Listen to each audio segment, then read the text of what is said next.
episode 11. Thank you so much for your time. Obviously, we spent a little bit of time together in the secret segment.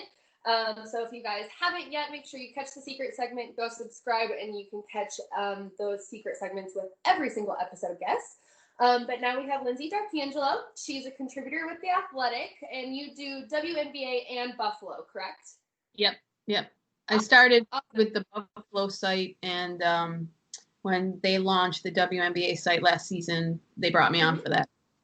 Cool. Oh, I don't know how antagonistic this is, by the way, but I wore this just for you. Yeah, I'm not really.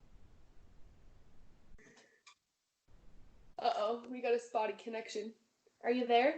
I am here. Okay, I didn't lose you. Yeah, it froze for a second, so I just make sure. But yeah, originally we were gonna do this interview at the beginning before all the COVID stuff started happening and all of that. So I guess just to kind of be real and stay up with the times, what kind of changes have COVID closures brought for you, and how have you adjusted to all those things? I mean, I know it's kind of been a crazy ride for everybody. So yeah, it's a lot, and I think everybody who works in the sports media industry has been affected in some way, shape, or form. So with the stoppage of sports, my work for the Athletic Buffalo was put on hold, and then I did a couple things for the WNBA site, but then that was put on hold for all of us, all of the writers for that. Which the end for me, because my daughter is 8 years old and I had to homeschool her. So it gave me and my wife the opportunity to be able to do that. So since I wasn't writing, I became a teacher, which had its ups and downs. She was my kiddo was pretty awesome, and she did her best through it, and we got through it. So, but that was different. It was different waking up every day and then kind of going over her day and her assignments first and foremost, and sort of side paying attention to what's going on in the sports world and things. And then I'm working on a book about the National Women's Football League from the 1970s, and that our first manuscript was due the first week of May. And because of COVID, that got pushed back to September, because my co-writer and I both have kids, so we were both dealing with homeschooling and all that. So a little hard to write all of a sudden. Yeah, when you don't have time, and it's not like you can call a babysitter, because nobody was seeing anybody. Like, everybody was locked down. So it's been an interesting couple of months. It's been strange. I haven't really written anything and any articles in a while, which is weird. It's almost like, did I forget how? Like, what's that going to be like when I next year? But I'm sure it's like riding a bike, as they say. I feel like that expression is a little bit overused sometimes, but I feel like it applies. But when you go from like churning out articles, a couple times a week, and really putting your all, and that's all you're doing, to nothing, it's so strange. It's just flips your whole world around. So I've been feeling like useless almost, like. Have you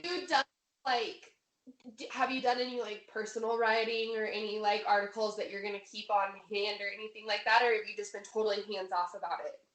I've been totally hands off. I do write fiction, and I have some fiction books that have been published, and I was dabbling in some manuscripts that I have that I've done nothing with at the beginning of all this. I was starting to write some things, but then I just kind of lost my oomph altogether for writing anything. It just was going with the flow. So it's been kind of hands off. But my daughter starts camp. They're actually doing a camp in Buffalo that she goes to. It's not as full as it normally is, and there's all these rules in place for social distancing. But so I'm going to have time again to start working to get back to the book. So that's my focus. Well, that's good. That's exciting. So a little bit more like career currently based, if you will, tell us a little bit how you came to your current endeavor as a contributor with The Athletic. Obviously, you spoke on that a little bit at the beginning, but what led you to that originally as far as even the Buffalo side of things came? Yeah, so I've been writing for a long time. I didn't join Twitter until 2015. Probably should have done it much sooner, but I was writing for a lot of print publications and just kind of more local. Like national was print stuff, and then there was local with the Buffalo News. I would write for them now and again, and just freelancing. And then once I joined Twitter, I started getting in contact and networking with more prominent people in the Buffalo area, more prominent sports writers, and just on a national level. And I started writing for Vice Sports and different publications, ESPNW. I for and some gay and lesbian sites like NBC, NBC Out, and things of that nature. And then I just did that for like 3 years, freelancing. Just pitching anywhere I could, any story I thought would fit. But I started doing more sports stuff because I really enjoyed it. You know, I was all over the place before I really got into the sports side of things.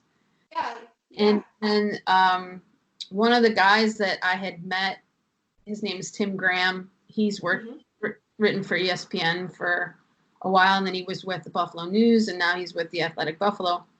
But we became friends, and he started having me on his radio show. Oh, cool. Yeah, so I was doing that with him and just getting more exposure. And when the Buffalo site for the Athletic started, it was, I'm going to say 2017. The following year, 2018, they were expanding. They wanted to add a contributor and then another full-time person to cover the Sabres. And Tim gave him a name. Awesome. Yeah, so, I mean, he's just amazing as far as just championing me and my career. So I had a phone call with the national content director, and they said, we want to have you on, and wrote for them for a year, and then the WNBA site happened. They wanted me to do that, so I've been with the like 2 years now. Yeah, that's awesome. So like you said, you've written a lot of things in a lot of different genres up until then. One of the things that caught my eye, in 2008, you won the Golden Crown Literary Society Award, and that's important because that society increases the visibility of lesbian-themed literature. And you won that for your debut book, The Trouble with Emily Dickinson. What does winning that award, like, how did that shape your work? What did that mean for your work at that time? And did it change your career? Did it add to your career? And how so? I was surprised, to be honest, like really surprised. I had written fiction before, but had never gotten anything published. And at that time, I was with a really, really small publisher, and it kind of didn't end well. Like, the production of the book, I thought the first edition was horrible. This is when you throw yourself out there, and then you learn lessons after the fact of what you could have done differently. But yeah, they submitted it, the book, to the Golden Crown Literary Society, which does a lot in the gay and lesbian publishing world. It's kind of like a big to do. And when I found out I won, I was like, well, that's amazing. And I think it cemented the fact that I always knew I was a good writer, and then whether it was fiction, nonfiction, whatever, but to write a whole book and have that be accepted and celebrated was pretty cool. And it made me want to write. Yeah, definitely. When I saw that, and not only I stopped obviously to read a little bit of a summary on the book, which I thought the story in and of itself was really cool and something that can be really eye-opening to people who are not familiar with lesbian relationships and finding yourself amongst, a lesbian relationship.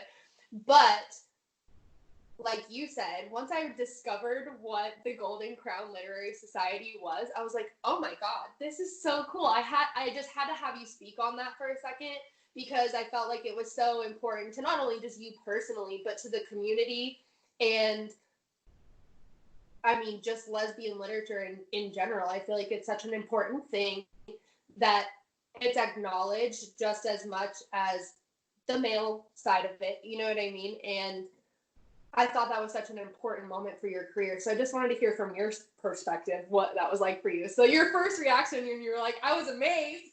Yeah, well, yeah, surprised. I mean, it's awesome when these things happen because they give you this little, boost of confidence and reassurance. I mean, we all have like this imposter syndrome, issue where I think everyone is just like, am I supposed to be here? Am I, am I as good as everyone else? Or so it's nice to have those. But, this was also back in 2008 when, like, this book, if it had come out like last year, the year before, or like in the last 5 years even, it would have been so, the experience would have been so different, Right. Still in kind of the underground, Absolutely.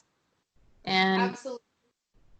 it's kind of in one hand it kind of stinks that that's the time period where I wrote it in, and that's when it happened, because I would have loved it to happen now. But at the same time, I learned so much about the publishing world in general, and to see society grow so much since then has been cool too. So definitely. Well, yeah, and that's it's interesting that you noted that it was so far, so long ago, and so much has changed as far as visibility since then.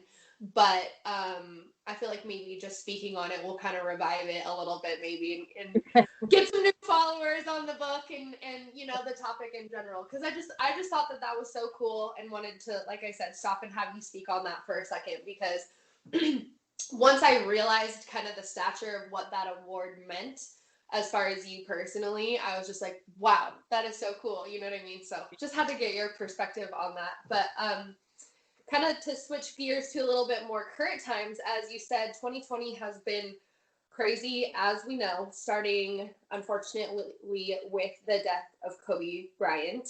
And you wrote a piece on what it means to be a girl dad. And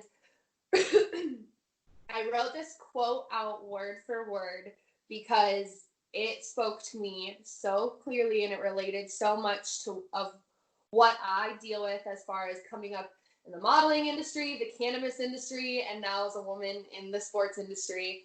And I'm just going to stop for a second and read this quote word for word, and I'm sure you know which one I'm about to say. Posting a picture of your daughters on Facebook and putting a father of daughters in your Twitter bio is the bare minimum, and doesn't mean anything if you harass women online, dog women's sports, make disparaging comments about the WNBA and other women's pro leagues, and of course, use the phrase, go back to the kitchen. You can't be a girl dad and tell your daughter she can be anything she wants in life except a head coach of a men's professional sports team. It doesn't work that way. What inspired that perspective of that article, and how was it received? Well, I think it was received well. I think people got it, and anybody who's been on Twitter, especially in the sports media world, knows exactly what I'm talking about. You get these guys who, so even when we post stuff about the NBA or WNBA news or anything, or something encouraging, inspiring, there's always somebody who jumps in with, nobody cares, goes back to the kitchen, all this stuff. And then you click on I always click on their bio just because I want to, see. I could tell you, like 90% of the time, there's, my daughter's number one, and like stuff like that. And it's like, how can you can't exist in those two worlds. Exactly. You just can't. You can't put out this energy on Twitter and then go home and kiss your daughter goodnight, and tuck her in. And, it's a shame. It's a shame that people don't get that either, that they can't see the juxtaposition. Right. So, go ahead. And part of the reason I brought it up is because obviously, Shania Gwumake recently announced that she was going to be sitting the season out. And when I saw the thread from ESPN on Twitter, of course, I mean, so many people. I mean, I can almost like predict it. They use the Stephen A. Smith gif where he's like, "I'm here to tell you, we don't care." And in response to stories like that all the time. And it's like, it's always the guys, like you said, who have, they have 3 daughters, or they're using the hashtag girl dad, and they're passing themselves off as such a great dad. But here they are trashing the women that their daughter could potentially be. That was the harsh irony of it when this whole girl dad came up, and then you'd have the same people honoring Kobe. Yep. Who was such a huge supporter of the WNBA had the girl dad hashtag in their bio, and then they go and bang on these WNBA players.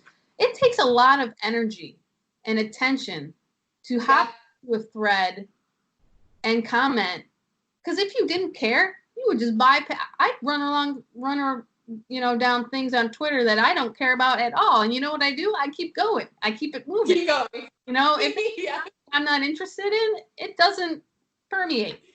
But for some reason, which obviously flies in the face of them saying they don't care, they feel the need to jump in to someone's thread and make a comment,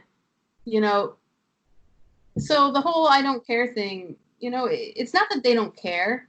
It's that it's almost like they're annoyed by it. It bothers Yeah.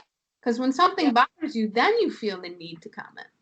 Speak on it. Yes, exactly. Well, and it's interesting. It's so funny. I actually remember, now that we're speaking about this, when you wrote those same words on Twitter, and I actually remember retweeting it, because as somebody who I've grown up around the NBA, I've grown up around the NCAA basketball, men's and women's, and my dad also, who was actually pretty close with Kobe back in the day when he was refereeing, was also a proponent of, let's pay attention to the women's sports. Let's go to the women's games. Let's go watch, even locally here at the high school, let's go watch the girls play.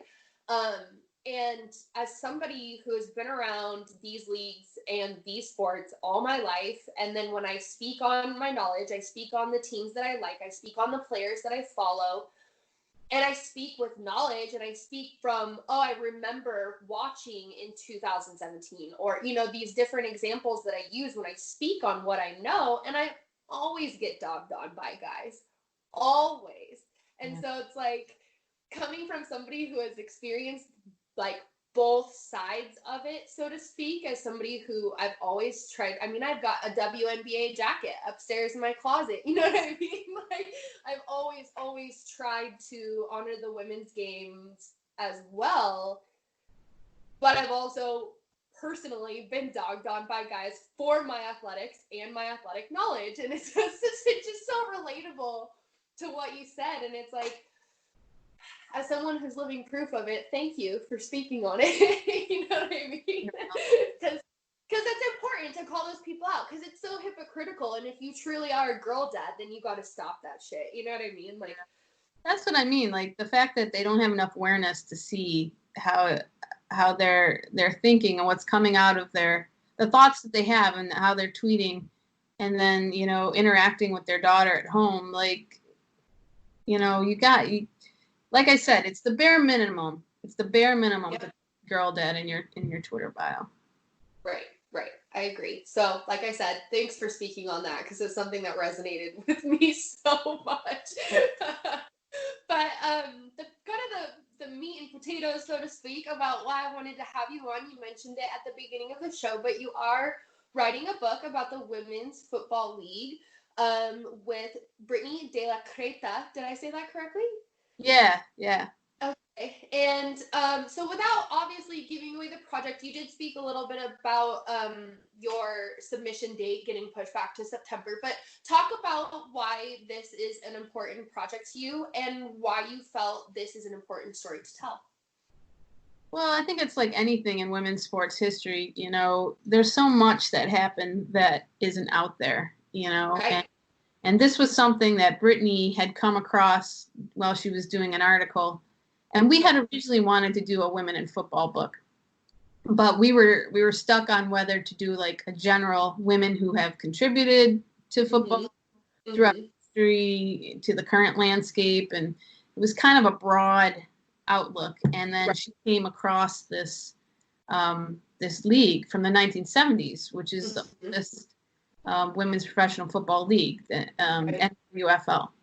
And she said, "This is it. This is the focus. You know, I need to zero in on this because so much there are women who were involved in football before then, bits and pieces here and there, and then it's league, and then it's everything that kind of comes from that.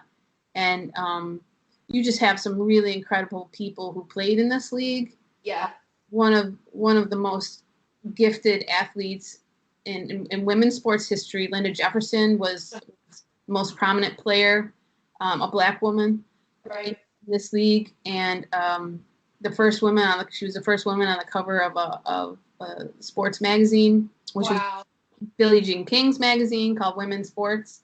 Yeah. You have all these little intricate things that happened within the league and that sort of came predated it and then came after it, and it's got a lot of like you mentioned earlier, it's got a lot of meat to it. You know, there's a lot there, and so we just decided to do that. You know, we wrote a book proposal. Our agent loved it. We actually had like 3 or 4 publishers bid on it to publish it, and we got to choose which one we felt most comfortable with.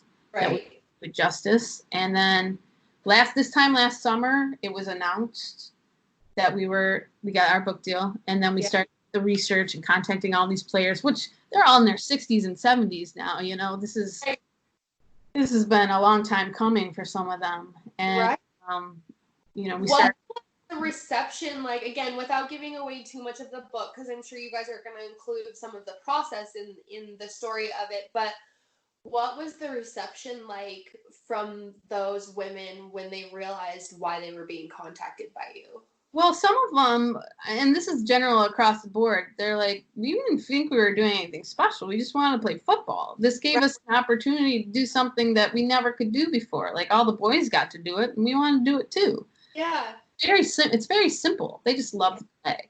Yeah. But so many of them have come to realize kind of the importance of it. And how they're thankful that someone's actually taking the time to write about it or bring attention to it. Because nobody knows about it. My members, friends, people I've interacted with in this industry, I had no idea there was a professional women's football league. Yeah, until I discovered that you were writing about it, I had no idea. And you know what strikes me as odd, like you said, these women didn't think that they were really doing anything special. It reminds me so much of, obviously, the movie that popularized it, A League of Their Own, but, you know, with the Women's Baseball League.